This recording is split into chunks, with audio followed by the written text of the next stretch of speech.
Hare Krishna devotee, today we are discussing this verse, Bhagavad-gītā 10.7.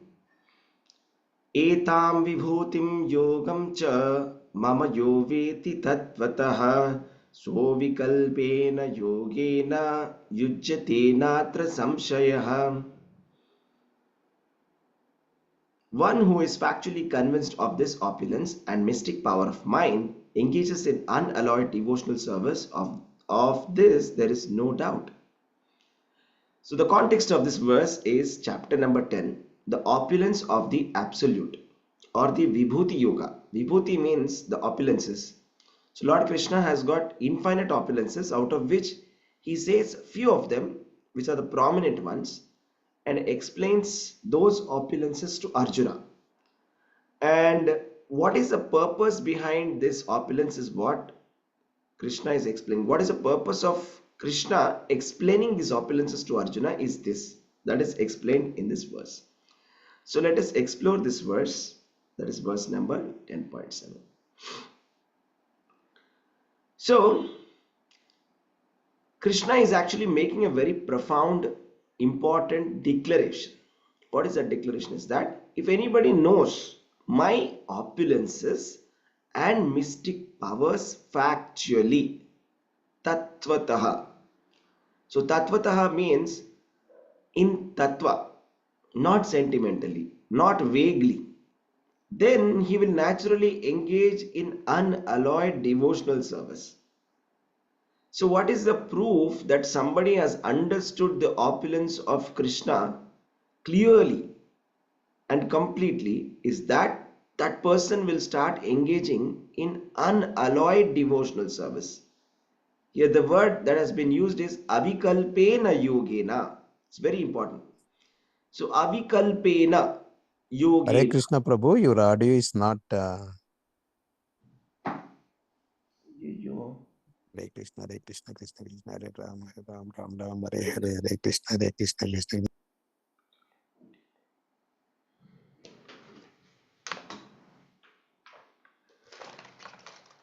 My audio is not coming? For us, it's fine, Prabhuji. No, it's fine. It's clear. For me, it's clear. It's fine, right? Krishna Krishna, Hare Hare, Ram Hare Krishna, Ram, Prabhu? Ram Ram, Hare Hare. Now it's clear. It's clear. Yeah. Okay, thank you. Yeah. So we were discussing about avikalpena yogena. Avikalpena yogena is a very important word here. Avikalpena yogena means undivided, unalloyed, unwavering devotional service. That is avikalpena yogena. So a person who understands factually Krishna's opulences, tattvataha, completely, not vaguely. Okay, if you understand something very vaguely, we may not be completely engaged in avikalpena yogena, but somebody who is understanding properly the opulence, then immediately the proof is one will be engaged in avikalpena yoga. That is undivided, unalloyed, unwavering devotional service. So such service actually comes when one understands how great Krishna is.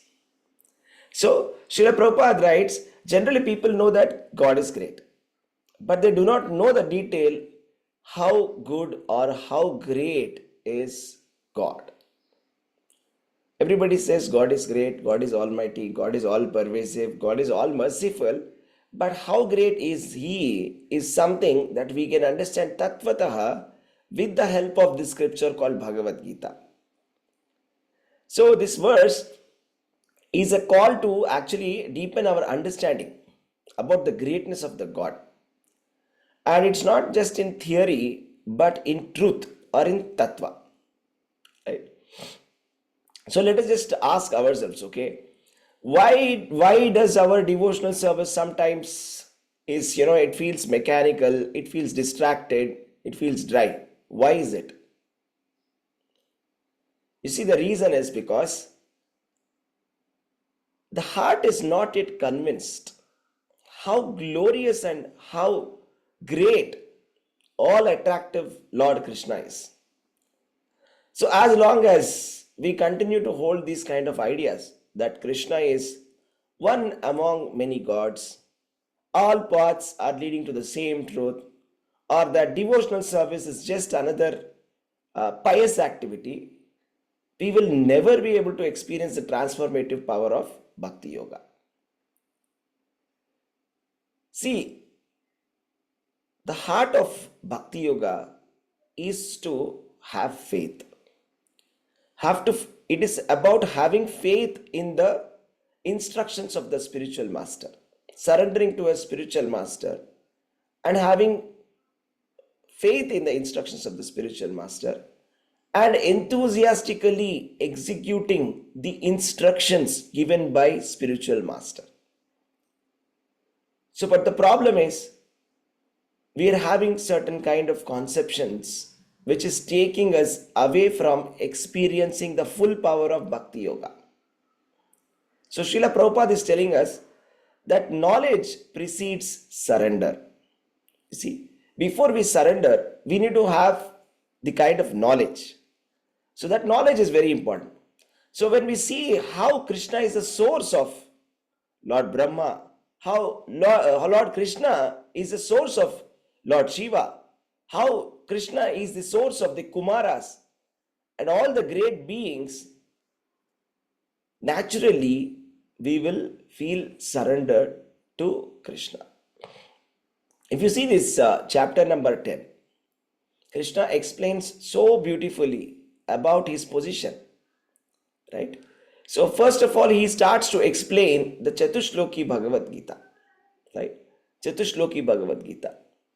And then there's a very beautiful verse in this chapter where Krishna is saying, the 7 sages and before them the 4 other great sages, the Manus, come from me, born from my mind, and all the living beings populating the various planets descend from them. You see, we talk about the 4 great sages. Who are they? The Chatushkumaras. And the 7 great sages, the Saptarishis. And we speak about Manus. Krishna is saying all the Manus, all the Saptarishis, all the 4 Kumaras are actually born from me. And all the living entities are born from these Prajapatis, who are actually born from Krishna, from the Manus. So indirectly all the living entities are born from Krishna. So he is the Prapitamaha, right? So like that, he continues to explain his opulences, that I am the super soul, O Arjuna, seated in the hearts of all living entities. I am the beginning, the middle, and the end of all living beings. He says, of all the Adityas, I am Vishnu. And he says that of all the lights, I am Sun. Of all the Vedas, I am Samaveda. Of the demigods, I am Indra. Of the senses, I am the mind. Of all the Rudras, I am Lord Shiva. And of all the generals, I am Kartikeya. Of all the bodies of water, I am ocean. Of all the vibrations, I am transcendental Om. And I am the chanting of the holy names. Of all the trees, I am banyan tree. And of all the sages among the demigods, I am Narada. And of all the lordly elephants, I am Airavata. Of all the cows, I am Surabhi. And of all the serpents, I am Vasuki. Among all the aquatics, I am Varuna. Of all the purifiers, I am wind. Right? Of all the creations, I am the beginning and the end and also the middle. So Krishna is explaining about his opulences. So when we get convinced, so what is the proof that a person is a good devotee or a great devotee? Is seen in his actions. When we see the life of great devotees like Srila Prabhupada or our Guru Maharaj, His Holiness Jayapataka Swami Maharaj, so they have dedicated their life for Krishna. So have they done it sentimentally? No. Our Guru Maharaj was instructed to read Bhagavad-gītā as it is 10 times before getting initiated. So in those days, when Srila Prabhupada was preaching, people used to be reading Bhagavad-gītā as it is in matter of months. and they used to be dedicating their life to Krishna, right? And our Guru Maharaj, he got this book, Bhagavad-gītā as it is, and the instruction that was given to him that time, during those days, that if you want to get initiated under Srila Prabhupada, you should read Bhagavad-gītā as it is at least 10 times. So our Guru Maharaj read the book 10 times. So 10 times, cover to cover. So I feel that this is missing. You see, we need to be reading the book and not just reading the book and just listening to the classes. So there must be a proof that we understood the classes. What is a proof that there is some action, that there is something that's happening in us, that there is some kind of surrender, some kind of action, some kind of devotional service that has started in us? There must be some transformation. Without transformation, if you're continuing to read mechanically, then there is something really wrong, right? That means there is something wrong. There's something really wrong, because Krishna is very clearly saying, anybody who gets convinced about my opulences, he will start to do avikalpena yogena. That means he will exactly follow the spiritual master. He will do all that it takes for doing devotional service. But if one is not convinced, then there is no chance of performing unalloyed devotional service. That means right now what we are supposed to be doing is strictly and seriously try to first of all understand Krishna. First understand Krishna. Understand his opulences very clearly. See, all our doubts must be cleared. Krishna says in Bhagavad-gītā, Shraddhavan labhate jnanam. That means we need to have the faith. And he says that samshayatma vinashyati. That means a person who is having some kind of doubt in their heart, that maybe this is not the time, I must not surrender to Krishna. Such a person is only going to fall down. That samshaya must be removed. That samshaya must be removed by repeatedly reading and rereading and reading. That's the only way in which we can understand, right? So, Krishna is actually not saying us to blindly surrender, okay? Krishna is giving a very clear description of his vibhutis. We have to read this chapter number 10. This is very essential for us, because you see, this chapter is very important, because in this chapter, after hearing to this chapter number 10, Arjuna surrenders to Krishna. He says, Param Brahma, Param Dhamma, Pavitram, Paramam Bhavan. So Arjuna is completely surrendered after hearing this chapter, right? So therefore, it is very, very important that we understand this chapter properly, right? See, Arjuna said in the verse number 12 to 13, you are the supreme personality of Godhead, the ultimate abode, the purest, the absolute truth. You are the eternal, transcendental, original person, the unborn, the greatest. All the great sages such as Narada, Asita, Devala and Vyasa confirm this truth about you. And now you yourself are declaring it to me. This is Arjuna's realization after hearing this chapter, right?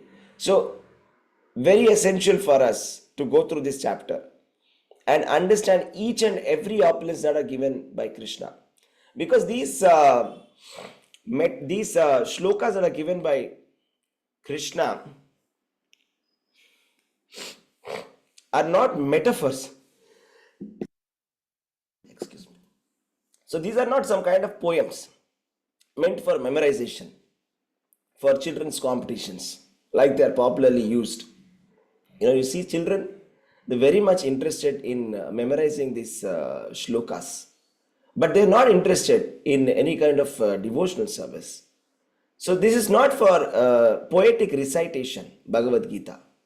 Bhagavad-gītā is meant for our understanding, to convince ourselves about the Supreme Personality of Godhead, to convince ourselves about Krishna. Who is Krishna? What is his greatness? What is the greatness of God? So that we can surrender to Krishna. That's the purpose, right?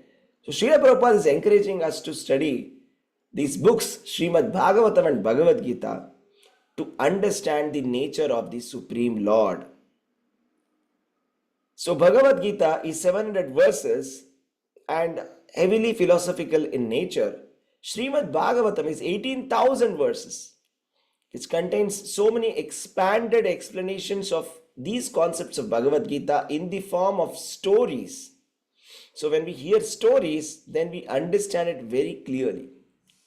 So this is why devotees dedicate their time for hearing, Shravanam. We have to hear regularly about Lord's pastimes, Lord's names, forms, and Lord's energies. So once we properly hear it, we have to hear it. So there are different kinds of hearing also. Shravanam also is categorized different types of hearing. So for example, Prabhupada says, don't hear like a hog. So hearing like a hog means a hog is hearing, but there is no transformation that's happening within a hog. We should not hear like a hog. We should properly hear this message, right? So what is it that's being said, right? So because once we properly hear, we will not ask, why should I surrender to Krishna? Instead, we will ask, why did I wait so long? What has taken me so long to surrender to Krishna? So this is very important. So in this purport, Srila Prabhupada is saying, the Supreme Personality of Godhead, Krishna, is the original father of all forefathers. You see, the forefather is called as Pitamaha. So Pitamaha, Lord Brahma. You see, if we trace back our evolution, so it's like my father, my father's father, my grandfather's father, my grandfather's grandfather. Like that, if we go back, it's not a monkey, like the scientists claim, but it is Lord Brahma, who is the original great-grandfather, is the grandfather, is the forefather. And Krishna is his father, right? So like that, you see Brahma, who is the engineer of the universe, he is actually born from the lotus that sprouts from the navel of Garbhodakashaya Vishnu, who is an expansion of Lord Krishna. And Lord Shiva, Rudra Nam Shankaras Chasmi, Lord Shiva, who is like the Mahadev, he is not different, yet different in function. Milk transformed into yogurt. He is also coming from Krishna. You see, the Srimad Bhagavatam, it is explained. So from Lord Brahma, when he started the creation, he was, first of all, the four Kumaras are born to Lord Brahma. And Lord Brahma says, you go and, continue the population, increase the population of the world. But then they say, no, we are in full knowledge. We don't want to get into this. And then, after that, Lord Brahma becomes very upset and angry. And out of his anger, 11 Rudras are born.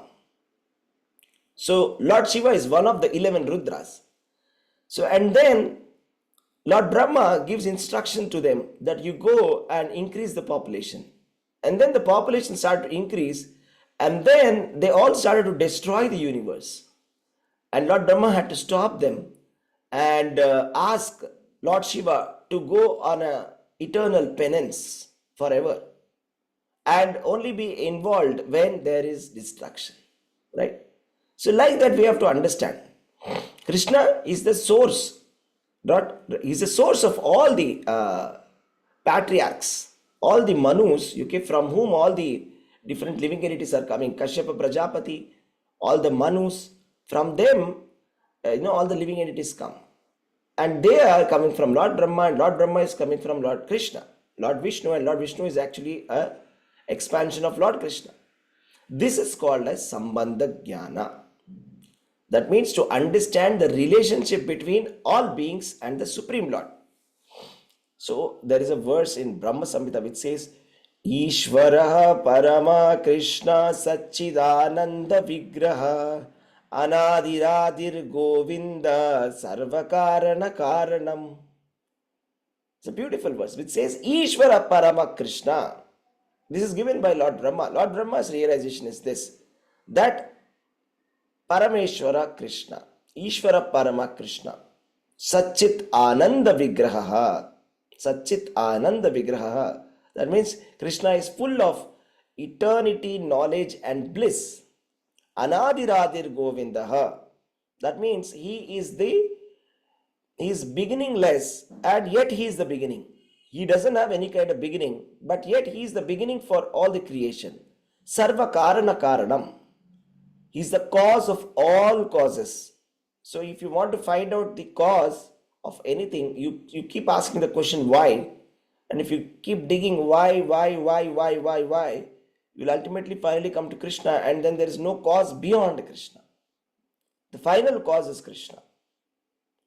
So this verse is telling, so vikalpena yogena yujyate. Such a person is engaged in undivided devotional service. Undivided devotional service. No speculation. There is a proper surrender. There's a proper surrender that happens. There is a process that happens. There is a clear transformation that we can see in the person who engages in this. So vikalpena yogena. Anybody who is properly engaging in devotional service without any kind of cheating religious principles.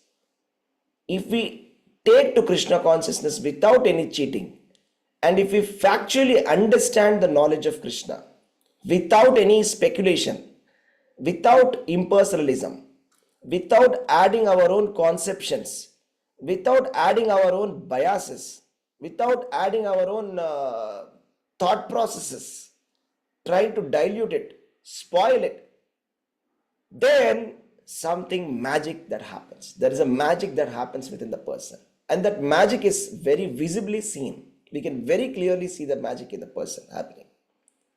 Right? So this is what exactly happened to the Pandavas. This is the same magic that happened with Prahlad Maharaj, Shukadeva Goswami, and all the acharyas of the past, like Srila Prabhupada, Bhaktisiddhanta Saraswati Thakur, Gaur Kishore Das Babaji Maharaj, Bhaktivedanta Thakur, Srila Vishwanath Chakravarti Thakur, Baladev Vidyabhushan, right? And the 6 Goswamis, and so on and so on and so on, right? They were so convinced of Krishna's supreme position that they just gave up everything else. So at this moment, we don't have to give up everything else like they did, or become some Babaji or something. But at the moment, all I'm saying is we have to give up our conceptions. I'll tell you in Prabhupada's words are very funny, okay, very nice, very interesting. When we say it, it won't be nice, but Prabhupada says it very nicely. So one day, one devotee asked, how do I preach Krishna consciousness? How do I distribute books? Then Prabhupada took a book and he went to the person and he said, sir, you look like a very intelligent person, but I would request you to drop all the nonsense conceptions that you have in your mind and throw it away, and please read these books. So it is like this, okay, devotees, it's like this. So we have to empty the cup. Okay, there's a lot of, we have been conditioned a lot by our culture, cultural upbringing, because of the profession, because of whatever it may be, because of different past lifetimes. We have to empty the cup. Otherwise, there's not going to be any progress. We will just stay as we are forever. Life after life also will be just like that. We have to empty the cup, and we have to let the knowledge come in. Right? We should not be just simply, just reciting like kids, Bhagavad-gītā. Right? We have to get convinced about Krishna's supreme position. If you're not convinced, no problem. Read it again, read it again, read it again.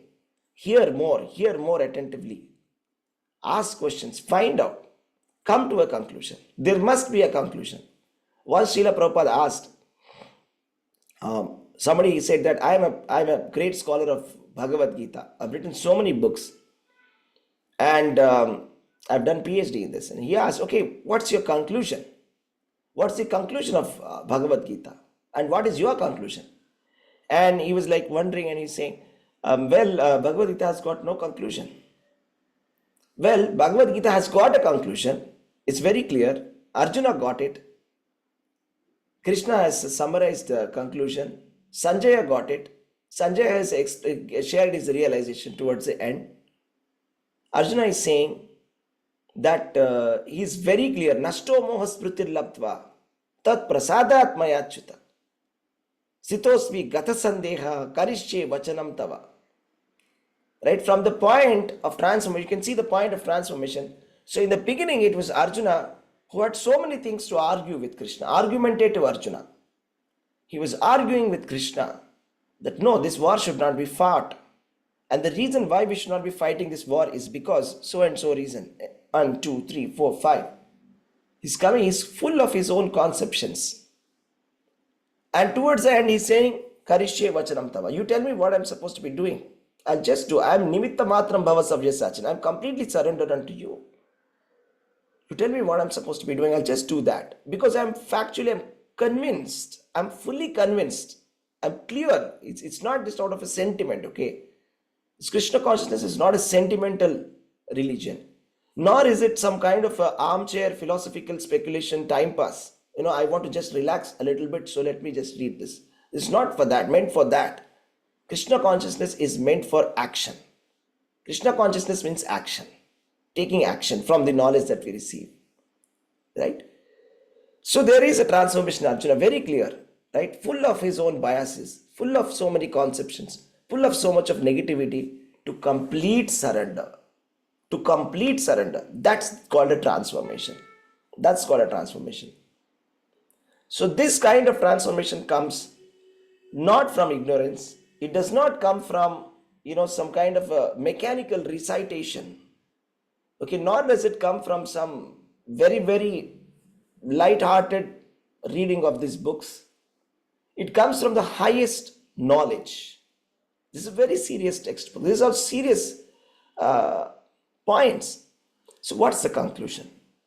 So we need a transformation. There must be a transformation. Without transformation, we are going nowhere. What is it that we must change? What is it that we must change?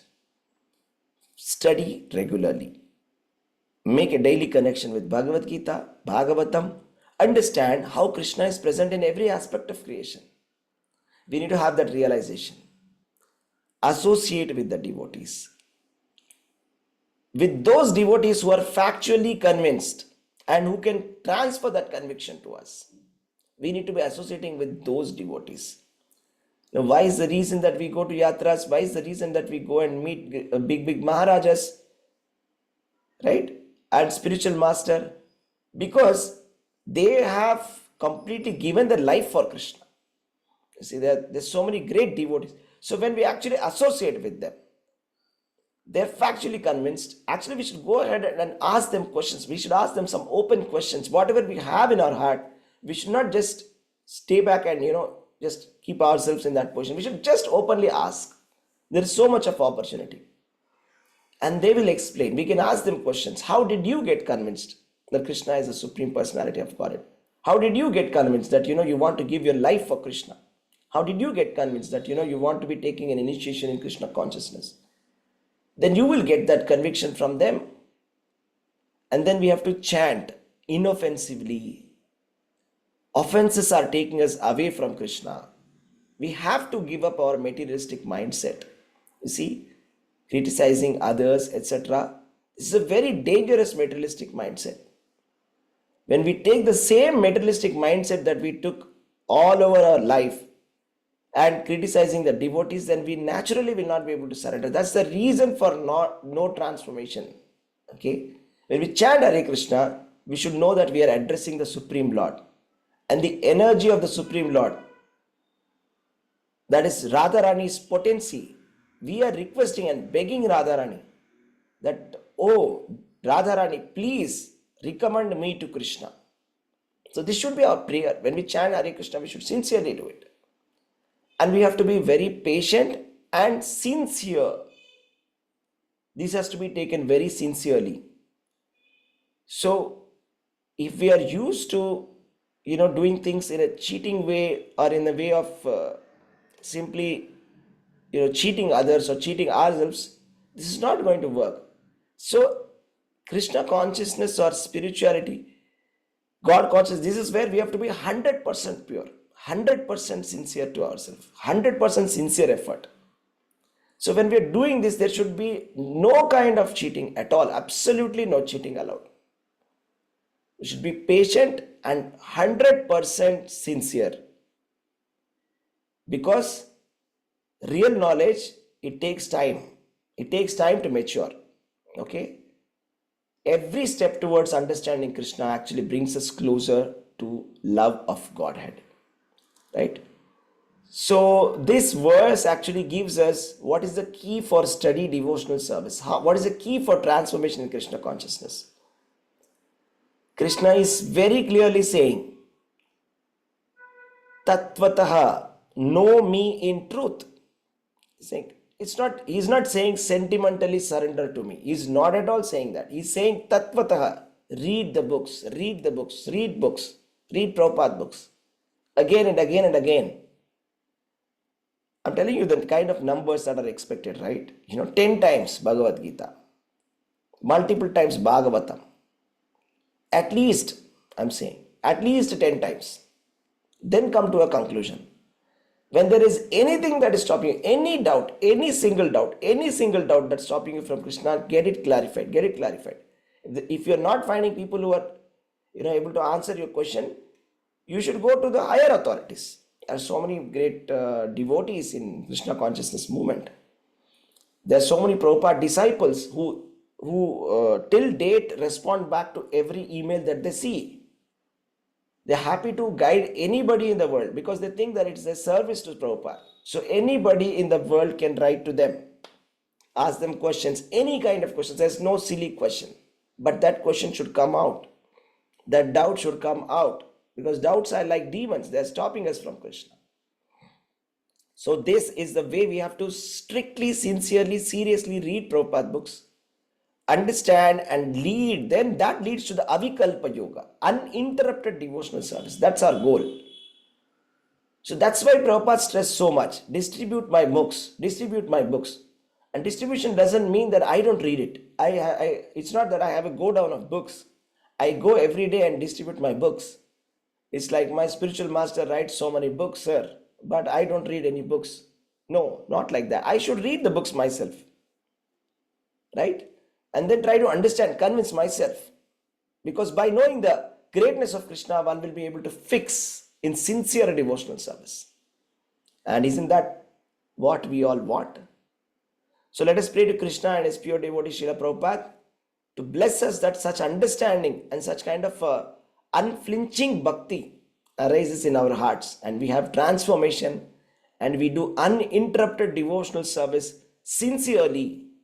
We will sincerely do devotional service. Let us stop here. Hare Krishna, Krishna Krishna, Hare Hare, Hare Rama, Rama Rama, Hare Hare. Thank you very much, devotees. Srila Prabhupada ki Jai. Jai. Hare Krishna Prabhu, Dandavat Pranam. Hare Krishna Hare Prabhuji. Krishna, Prabhuji. Thank you. Dandavat Hare Pranam. Krishna, Prabhuji.